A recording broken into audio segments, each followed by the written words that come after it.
I see patients come in to see me for lower back pain is because they're bending improperly or twisting incorrectly. So in this quick short video, we're going to show you how to actually bend the right way and how to not do it, or rather to how not to do it. So a lot of times what I see commonly is patients that they'll do is when they go to bend over to pick something up, they'll basically just round at their back. Okay, so this puts a lot of stretching on the back muscles and the ligaments that provide support and stability, so they end up throwing their back out. So to combat this, we want to think about keeping our neutral arch of our spine and bending at our hips rather. So the way you do that is just work on this exercise of reaching back and sticking your butt out while keeping your back arched. And from here, now I can pick something up that is heavy and using my hips and a little bit of my back muscles to stand up, rather than me bending like this and lifting up. It's going to be all my back.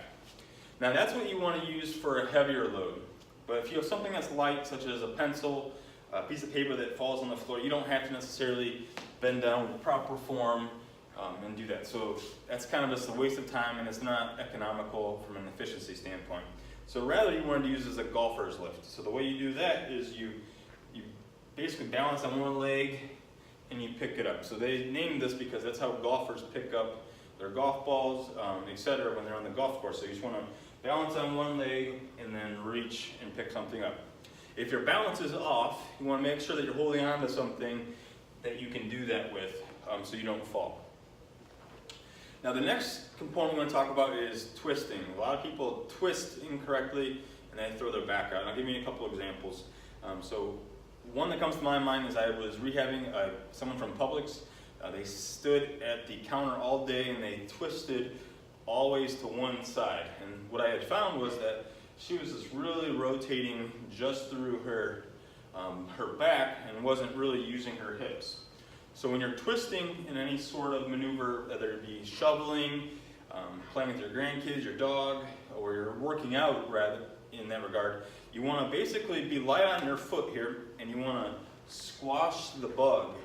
And that's going to get your hips involved to help kind of reduce the amount of rotation at your lower back. Same thing goes if I was to bend and twist to pick up something. I want to squash the bug on this foot, and then as I come back to whether it be throwing a football, I'm shoveling, even in the golf swing, I want to be light back on that foot and pivot through my hips rather than making all that motion at my spine. So there you have it. Those are some key strategies as far as bending, lifting, and twisting. If you do implement these, I think that you'll find that your back will stay healthier.